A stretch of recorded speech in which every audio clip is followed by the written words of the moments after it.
जैसा कि अब तक हमने देखा था कि वर्साई की संधि के द्वारा जर्मनी को टुकड़े टुकड़े कर दिया गया और उसे प्रथम विश्व युद्ध का जो हर्जाना था उस पर जर्मनी पर थोप दिया गया मित्र राष्ट्रों द्वारा।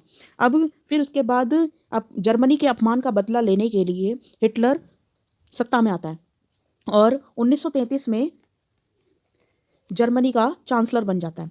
अब इसके आगे की कहानी देखते हैं। हिटलर द्वारा जर्मनी में शासन। तो जैसे ही हिटलर 1933 में चांसलर बना, उसने क्या किया कि संसद को साइड कर दिया, यानी कि जर्मन संसद का नाम है राइक स्टैग। इसको साइड कर दिया और अपने अध्यादेशों के द्वारा वो उसने अपनी पावर को और बढ़ा लिया। ठीक है। और समाज को नियंत्रित, अब देखो हिटलर द्वारा जर्मनी में कैसे शासन किया गया। समाज को नियंत्रित और व्यवस्थित करने के लिए विशेष निगरानी और सुरक्षा दस्ते गठित किए गए। पहले से मौजूद हरी वर्दीधारी पुलिस, स्टॉर्म ट्रूपर्स के अलावा गस्तापो यानी कि गुप्तचर विभाग और जो एसएस अपराध नियंत्रण पुलिस और सुरक्षा सेवा एसडी का भी गठन किया गया। इन दस्तों को बेहिसाब अधिकार दे दिए गए। किसी को देश निकाला या गिरफ्तार किया जा सकता है, मतलब किसी भी नागरिक को, जो भी जर्मनी का मतलब जो भी संदिग्ध देखे उसको गिरफ्तार कर लो, और या किसी को भी कैद करके यातना गृहों में भेजा जा सकता है। यातना गृह मतलब जहाँ पे टॉर्चर किया जाता है। ठीक है। और 1933 में हिटलर ने लीग ऑफ नेशंस से पल्ला झाड़ लिया। देखो लीग ऑफ नेशंस क्या था।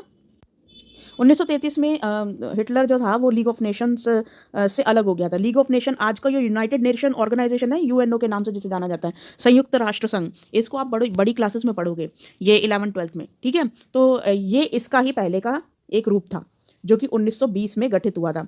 ठीक है। जब फर्स्ट वर्ल्ड वॉर हुई थी उसके बाद बेसिकली हुआ क्या था कि जब फर्स्ट वर्ल्ड वॉर हुई थी तो सभी राष्ट्रों के मध्य एक ऐसा मंच स्थापित किया गया था जहाँ पे सारे राष्ट्र मिलकर एक साथ बैठकर बात कर सके इंटरनेशनली। ठीक है। और अपने बातों से ही अपने जो मुद्दे हैं वो सुलझा सके। तो ये एक तरीके से विश्व संसद के नाम से इसे जाना जाता है, जहाँ पे विश्व के सभी जो देश थे वो आपस में मिलकर बातचीत करके अपने मुद्दों को सुलझाए बजाय लड़ाई करने के। तो उसका नाम था पहले लीग ऑफ नेशंस। तो इस लीग ऑफ नेशंस को भी इसने साइड कर दिया और कहा कि मैं अब इसमें कोई इंटरेस्ट नहीं दिखाता। और 1936 में राइन लैंड पर कब्जा कर लिया। देखो मैंने बताया था कि राइन नदी जो थी जर्मनी की वो बहुत मेन नदी थी जहाँ से इनका व्यापार होता था। ठीक है। तो इस पर जो है जर्मनी ने दोबारा कब्जा कर लिया राइन नदी पे। ठीक है।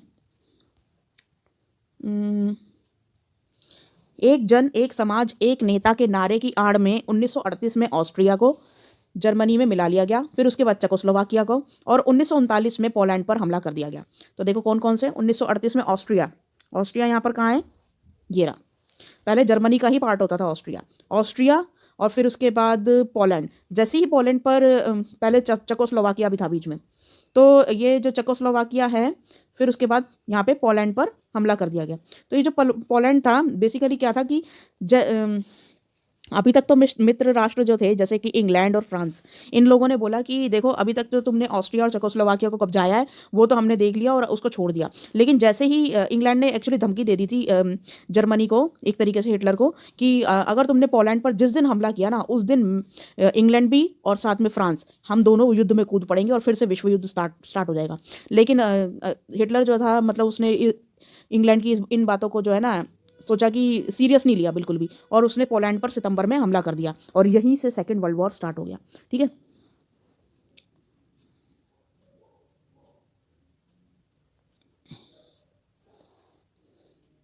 अब क्या होता है,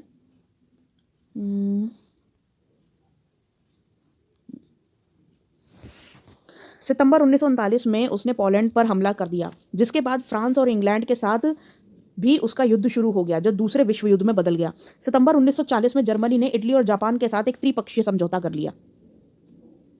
तो बेसिकली ये तीनों ही क्या थे, ये तीनों ही अपने साम्राज्य को एक्सपेंड करना चाहते थे। जापान ये रहा, इटली यहाँ पर, ये वाला इटली है, और ये जो है ये यहाँ पर जर्मनी है। ठीक है।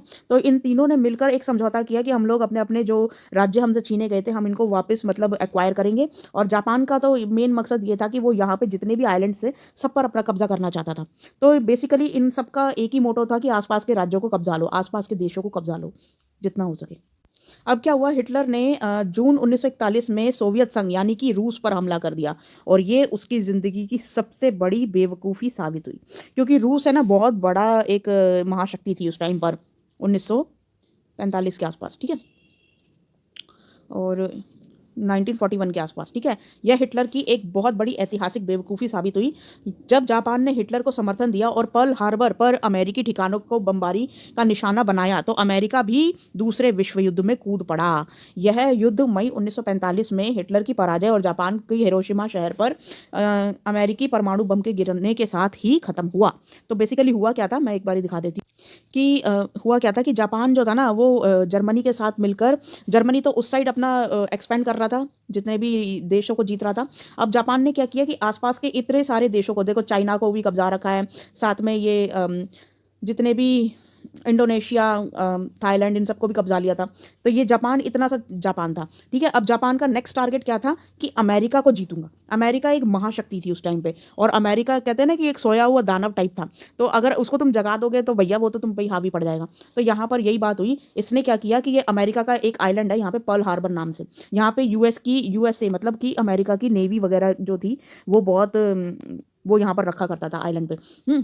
तो जापान ने ना सीधा यहाँ पे इसकी नेवी पर ही एक तरीके से सुबह सुबह 8 बजे के आसपास सीधा हमला कर दिया, और जितने मतलब बहुत सारे सैनिक जो थे वो यूएसए के मारे गए। अब यूएसए को आया गुस्सा, ये भी फिर सेकेंड वर्ल्ड वॉर में कूद गया, और इसने सबसे पहले जापान को ठिकाने लगाया, और मतलब जापान को जो मतलब इसको हराने के लिए यूएसए ने क्या किया, न्यूक्लियर बॉम्ब यानी कि जो परमाणु बम था वो सीधा जापान के हिरोशिमा और नागासाकी पे गिराया, और जैसे ही गिराया पूरा जापान हो गया मतलब तबाह, और उससे क्या हुआ कि सेकेंड वर्ल्ड वॉर ख़त्म हो गई। तो अमेरिका ने सीधा बम गिराया जापान पे, और सेकेंड वर्ल्ड वॉर ख़त्म, जो कि 1945 में हुई थी, ख़त्म, ठीक है। तो क्योंकि अमेरिका जो था वो किस खेमे के साथ लड़ता है, ऑब्वियस सी बात है, हमेशा इंग्लैंड और फ्रांस के साथ ही लड़ता था। तो देखो यहाँ पर जो भी जापान का दोस्त कौन था, हिटलर था, जर्मनी। तो जापान हारा तो जर्मनी भी हार गया।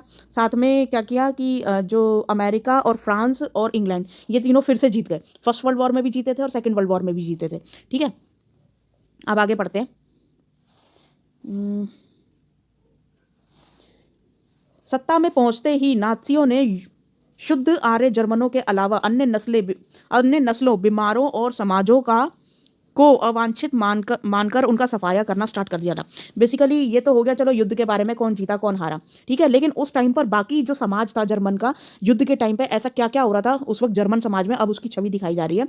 हुआ क्या था कि जब नाजी पार्टी आई थी 1933 में, जब ये हिटलर नाजी पार्टी का नेता बन गया था, तो बेसिकली हिटलर क्या करता था कि ज्यूज़ मतलब यहूदी लोगों से बहुत ज़्यादा नफरत करता था। तो उनको ये डायरेक्ट ये नहीं बोलता था कि मैं तुमसे नफरत करता हूँ, तुम्हें मार दूंगा, या तुम्हारे हत्या करवा दी जाएगी, ये सब ऐसा कुछ भी नहीं बोलता था। उनके लिए कुछ वर्ड्स रखे हुए थे, की वर्ड्स रखे हुए थे कि बाहर की दुनिया को कुछ पता ना चले, और हम एक तरीके से बीमारी हटा रहे हैं अपनी देश से। तो एक तरीके से वो उनको बोलता था कि ये बीमारों का समाज है, ये अवांछित है। अवांछित मतलब जो समाज में होने नहीं चाहिए, ऐसे लोग हैं, तो इनका सफाया करना बहुत ज़रूरी है।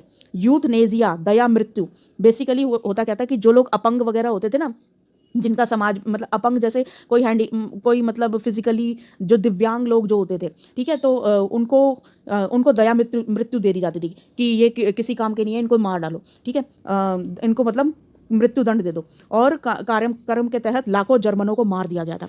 मतलब जो जर्मनी के नागरिक थे उन तक को हिटलर ने सिर्फ इस बेस पे मार दिया क्योंकि वो दिव्यांग थे, ठीक है। तो जो दिव्यांग लोग थे, जो थोड़े से मतलब मानसिक रूप से जो बीमार लोग थे, उन सबको हिटलर ने जो है मार दिया। और नाज़ी जर्मनी में सबसे बुरा हाल यहूदियों का हुआ था। अब यहाँ पे यहूदी समुदाय भी जो था जर्मनी में रहा करता था, उनकी नज़र में यहूदी आदतन हत्यारे और सूदखोर थे। बेसिकली जो यहूदी लोग थे ना, वो जैसे वो वाला काम करते हैं ना जिसमें ज़मीनें रख के पैसा दे देना, इस टाइप का जो काम पुराने टाइप के, ये जिसे महाजनी बोलते हैं, महाजन वाला काम जो होता है कि सोना रख लिया और बदले में पैसे दे दिए, या ज़मीन रख ली और बदले में पैसे दे दिए ब्याज पे। तो इस तरीके का जो काम होता है वो सूदखोरों वाला काम होता है, ठीक है। तो बेसिकली हिटलर ये देखता था कि ये यहूदी जो लोग हैं ना, ये सूद खोरी करते हैं और अपनी घनी बस्तियों में घेटों में रहते हैं। मतलब इनको जर्मन लोगों के साथ रहने की आज़ादी नहीं थी, ये अलग से अपनी इनकी बस्ती थी, उनमें रहा करते थे। और बेसिकली यहूदी लोग जो थे ना, वो थोड़े संपन्न लोग होते थे। आम जर्मन नागरिक जो होता था ना, वो इतना अमीर नहीं था जितना कि यहूदी लोग होते थे। ये बहुत ही कर्मठ लोग होते थे और साथ में जो है बहुत हार्ड वर्किंग पीपल होते थे यहूदी। तो अब क्यों जो हार्ड वर्किंग होगा, ऑब्वियसली बात है, समाज में वही जॉब लेकर जाएगा। मतलब ज़्यादातर जो जॉब्स वगैरह होती थी अच्छी अच्छी जॉब्स पे, ये यहूदी लोग ही लगे होते थे। तो बस वो आम जर्मन नागरिकों के मन में गुस्सा सा था कि आखिर इनमें ऐसा क्या है जो ये इतनी अच्छी जॉब्स ले जाते हैं। तो बस वही बात है कि इसने अपनी गुस्सा निकालने के लिए जो है यहूदियों को मारना स्टार्ट कर दिया था। हिटलर की दृष्टि में इनका सिर्फ एक ही हल था, यहूदियों को पूरी तरीके से ख़त्म कर दिया जाए। नाज़ियों ने यहूदियों को तरह तरह से आतंकित किया, उनकी आजीविका के साधन छीन लिए और उन्हें शेष समाज से अलग थलग कर डाला। बेसिकली हुआ क्या था कि अब हिटलर ने कुछ ऐसे फरमान जारी कर दिए थे कि यहूदियों को अब तुम अलग कर दो। मतलब उनको पहले तो सबसे पहले तो गेटो कर दिया, मतलब गेटो मतलब एक समाज से अलग कर दिया, फिर उसको अलग से बस्ती बना के उनमें रखा। फिर उसके बाद यहूदियों को के बारे में ना दुष्प्रचार करना स्टार्ट कर दिया था मीडिया में कि ये लोग है ना शुद्ध जर्मन नहीं है, इनको रहना ही नहीं चाहिए। मतलब उनके भीतर तो मीडिया के अंदर जब कुछ चीज़ दिखाई जाती है तो ऑब्वियसली बात है हमारे विचारों पर इम्पैक्ट पड़ता है। तो उस टाइम पर ना यहूदियों के मन में ये बात भरी जा रही थी और बाकी जर्मनी के लोगों के अंदर भी ये बात भरी जा रही थी उनके मन में कि यहूदी लोग जो है ना, ये अच्छे लोग नहीं हैं, इनका ख़त्म हो जाना ही सही है समाज से। तो बेसिकली उनके अंदर एक गिल्ट भरा जा रहा था यहूदी लोगों के भी अंदर कि तुम लोग अगर ख़त्म हो जाओगे या तुम्हें मतलब मार दिया जाएगा तो जर्मन समाज जो है वो शुद्ध हो जाएगा। ये इस तरीके की सोच थी इसकी, हिटलर की। बाद में उन्हें पोलैंड में बनाए गए गैस चैम्बरों में ले जाकर मार दिया जाता था। बेसिकली होता क्या था कि हिटलर ने जगह जगह अपने मतलब गैस चैम्बर बना रखे थे और ये इस तरीके की जो रेलगाड़ियाँ होती थी उसमें खूब सारे जर्मनी से जितने भी यहूदी लोग होते थे इस रेलगाड़ी में डालकर उन गैस चैम्बरों में ले जाया जाता था। और वहाँ पर मैं दिखा देती हूँ एक गैस चैम्बर। इस तरीके के कुछ गैस चैम्बर्स होते थे जहाँ पर यहूदियों को ले जाकर एक लाइन में खड़ा कर दिया जाता था और यहाँ पे ऊपर जो है फुहारे टाइप के लगे होते थे, उनसे गैस छोड़ी जाती थी। बेसिकली ये बोला जाता था उन यहूदियों को अंदर भेजने से पहले कि आपको नहलाया जाएगा, जबकि उन फुहारों से सीधा गैस छोड़ी जाती थी और उस गैस में इन सबका दम घुट जाता था और सारे के सारे एक साथ मर जाते थे। तो ये था गैस चैम्बर जो जिसमें मतलब होलोकॉस्ट होता था। इस तरीके से यहूदियों को बंकरों में रखा जाता था और उनसे खूब काम करवाया जाता था। मतलब मारने से पहले ना इनसे बहुत काम कराया जाता था। तो देखो इन सब की हड्डियाँ निकल आई थी, ना खाना दिया जा रहा है ना कुछ, बस काम पे काम कराए जा रहे हैं। जितने दिन जिंदा रहते थे बिना खाए पिए उतने दिन काम करते थे और जिस दिन मतलब ये लोग एकदम दुबले पतले हो जाते थे और ज़्यादा जीने लायक अब जैसे ढांचा नहीं रहता था तो फिर इनको गैस चैम्बर में डाल के फिर वहाँ पे पिघला दिया जाता था, मार दिया जाता था। ठीक है, इस तरीके से किया जाता था। जैसा कि आप इस फोटो में भी देख सकते हैं किस तरीके से देखो हड्डियां निकल आई हुई हैं, किस तरीके से ये लोग रहते थे। खूब काम कराया जाता था और जब ये लोग मतलब बिल्कुल हड्डियों का ढांचा बन जाते थे तो गैस चैम्बर में ले जाके इनको पिघला दिया जाता था। तो आई होप ये आपको सारा जो है मामला समझ में आया होगा कि जर्मनी में जो हिटलर के द्वारा की गई क्रूरता थी वो किस तरीके से जो यहूदियों पे बहुत ज़्यादा क्रूरता की थी। तो अब फर्स्ट क्वेश्चन देखते हैं यहाँ पे, हिटलर ने जर्मनी में नियंत्रण बढ़ाने के लिए कौन कौन से संगठन बनाए थे। तो इसका फर्स्ट का आंसर आप यहाँ से लिखेंगे, ये सारे संगठन बनाए गए थे यहाँ से लेकर यहाँ तक। ठीक है, तो ये फर्स्ट का आंसर हो जाएगा। ये SS गस्तापो स्टॉर्म ट्रूपर्स ये सारे बनाए गए थे, सुरक्षा सेवा। ठीक है, नेक्स्ट क्वेश्चन देखिए यहाँ पे, नाजी सोच के अनुसार अवांछित लोग कौन थे। तो सेकंड का आंसर आप यहाँ से लिखेंगे, सत्ता में पहुंचते ही नाजियों ने शुद्ध आर्य जर्मनों के अलावा अन्य सभी नस्लों को, बीमारों को और समाजों को अवांछित मानकर उनका सफाया करना स्टार्ट कर दिया था। यहां तक आपका आंसर होगा। ठीक है,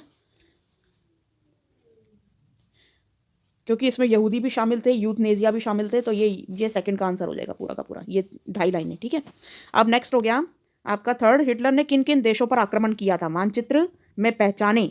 तो अब देखिए मानचित्र में पहचानना है इनको। तो हिटलर ने कौन कौन से देशों पर आक्रमण किया था, एक तो था ये ऑस्ट्रिया, एक था पोलैंड, और इसमें चेकोस्लोवाकिया नहीं दे रखा। फिलहाल तो हमने 2 पहचान लिए हैं, इन्हीं पर इसने आक्रमण किया था, ठीक है। अब नेक्स्ट है, बाकी आप अपनी तरफ से यहाँ पे आंसर में लिख सकते हैं किस किस पे आक्रमण किया था। ये इसमें आंसर यहाँ पे दे रखा है, यहाँ से लिख लीजिएगा। देखिए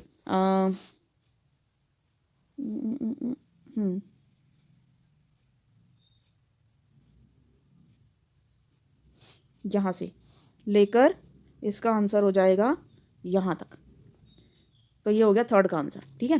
पहचानने को बोला था वो हमने मैप में पहचान लिया, बाकी ये 2 लाइनों का आंसर है, ये थर्ड का आंसर है, क्योंकि इसने ऑस्ट्रिया को भी कब्जाया था, प्लस यहाँ पर चेकोस्लोवाकिया को भी कब्जाया था, और पोलैंड पर जब कब्जाया था तो ऑब्वियस सी बात है वहाँ से विश्व युद्ध स्टार्ट हो गया था। क्वेश्चन नंबर 4, यहूदियों के साथ नाजी व्यवहार किस प्रकार का था? तो यहाँ पे देखिए यहूदियों के साथ क्या करते थे ये लोग। ये यहाँ से लेकर नाजी जर्मनी में सबसे बुरा हाल यहूदियों का था। उनकी नज़र में यहूदी आदतन हत्यारे और सूदखोर थे जो अपने घनी बस्तियों में गेटों में रहते थे।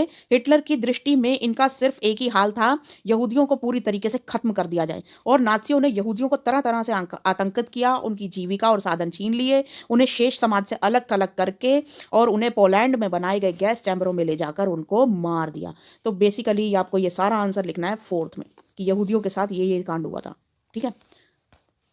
अब क्वेश्चन नंबर 5, क्या आपको अपने आसपास किसी प्रकार का भेदभाव नजर आता है? इसे दूर करने के लिए आप क्या प्रयास करेंगे? तो ये क्वेश्चन जो है वो आप अपनी तरफ से लिखेंगे, आप अपनी समझ से लिखेंगे, इसको मैं नहीं कराऊंगी। अगर आपको आसपास कोई भेदभाव देखते हो, जैसे भाई और बहन में भेदभाव किया जाता है, कि लड़का और लड़की में भेदभाव किया जाता है, या फिर समाज में कोई अन्य तरीके का कोई भेदभाव होता है, तो आप उसके बारे में अपनी सोच से लिख सकते हैं, ठीक है। तो आज की वर्कशीट आपकी कंप्लीट होती है। आई होप आपको बहुत कुछ समझ में आया होगा। Thank you.